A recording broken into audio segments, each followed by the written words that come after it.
Welcome to Folk Cello Alchemy. I'm Anna Seda, and thank you for being part of this growing movement of creative, empowered, joyful cello players.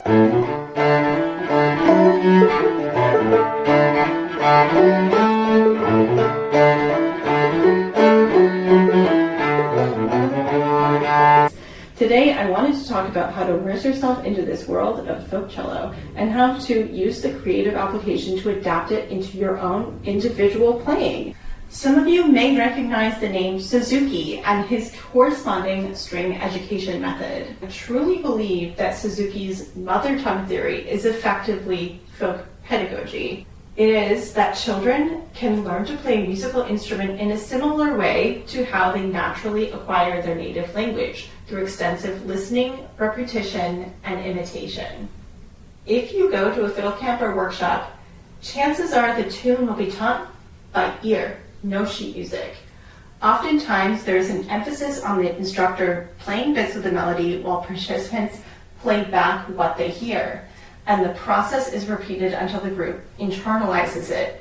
Similarly to learning a new language, it's great to get the sound in your ear and exposed to it. In the Suzuki method, children are encouraged to listen to the tapes, and over time, their ear to hand recognition improves.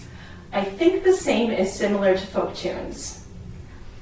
In my own experience, I can hear cello recordings and picture how it lays out on the fingerboard. Next time you hear a cello recording, try to see if you notice that too, and if not, no worries, we can get you there. So let's try a little call and response. You can save this portion of the video for later, or even respond singing or even imagining playing it on your instrument. The mental model of making music is more than half the battle. The tune you're going to learn today is called Dry and Dusty and comes from the Ozark Mountains of the US. If you can play a D major scale in first position, you're set. You can learn this too.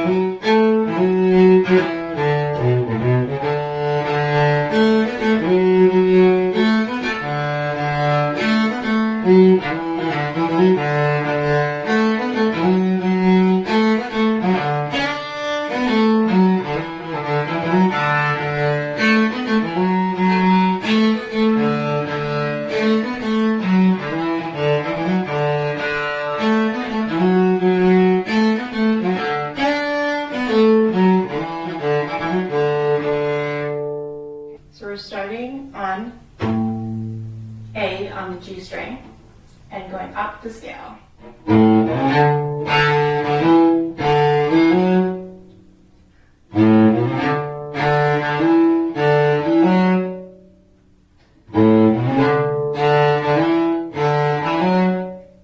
Your turn.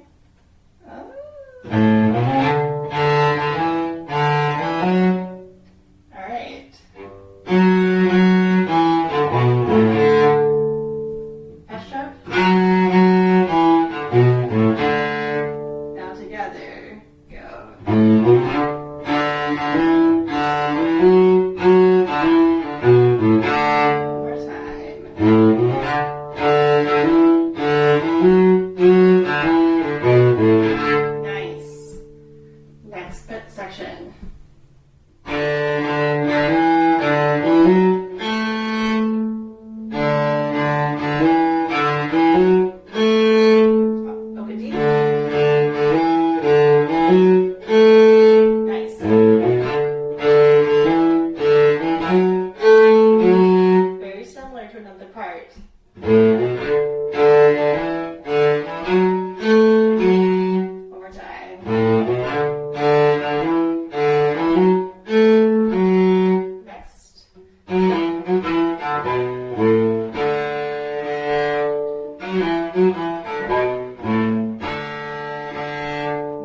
if you've got the bones of the melody, you're still playing the melody.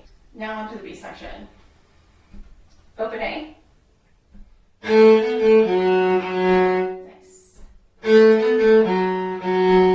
See how I'm sort of swinging? Yeah, more time. Nice. With the next section. Yeah, this is pretty much the same, but with the open D. Nice. Next section. I'll play it again.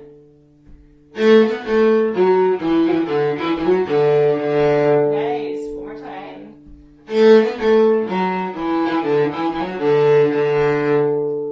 All right. Nice. Yeah, so that's like the coolest moment for me in the tune.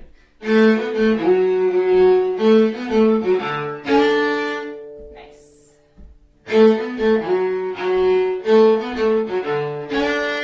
Nice.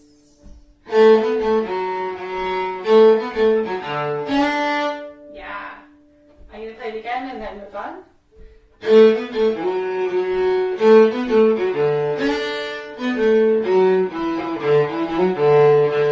Yeah.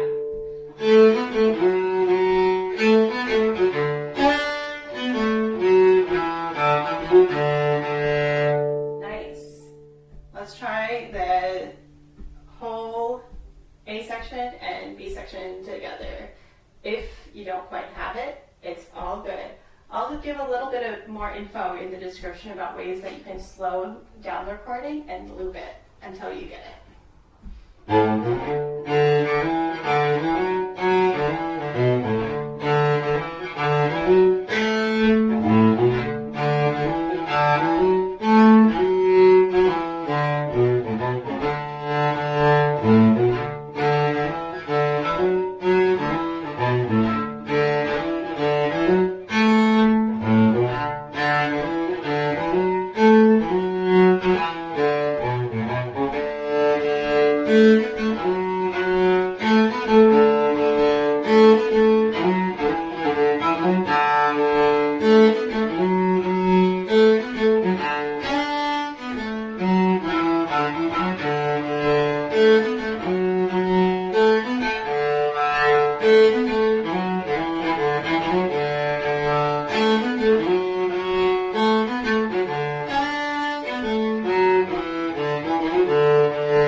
The tune, I've got to let you know that as the cello has a historical precedent as both a melody and a backing instrument in folk music, I personally find it very important to associate the tune with chords. Without getting terribly detailed with music theory, I'm going to sing the tune along with the bass notes that I think go along with this tune. Listen and watch along and see if you can catch what the bass notes are. I'm starting on open D.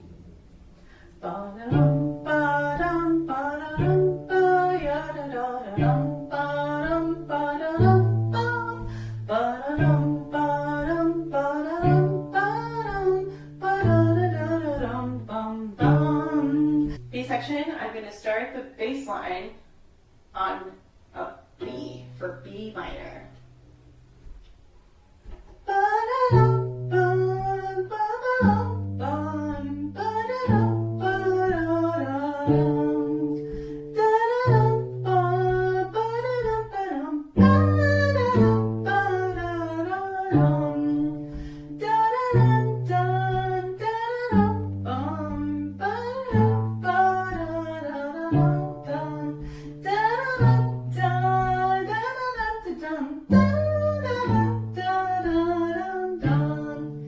Because folk cello alchemy is for everyone, I will cover some concepts that will be more advanced for some people.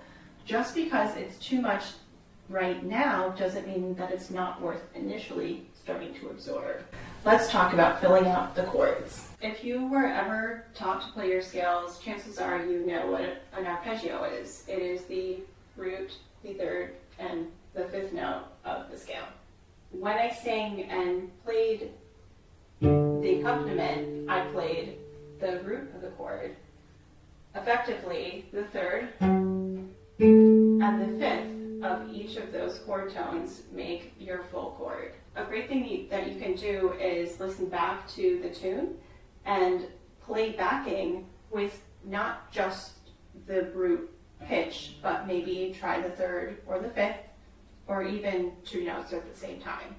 The full title of this movement that I've created is Folk Cello Alchemy for Learning and Grooving, so we're not quite there until we groove. While there are effectively infinite groove options, I'm going to give you one example of what I like to do for backing up so that you can start grooving today.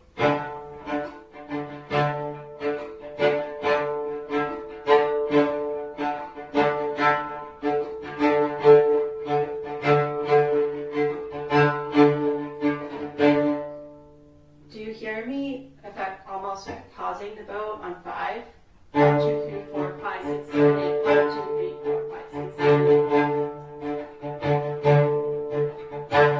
8. Okay, now try accenting 7, 8.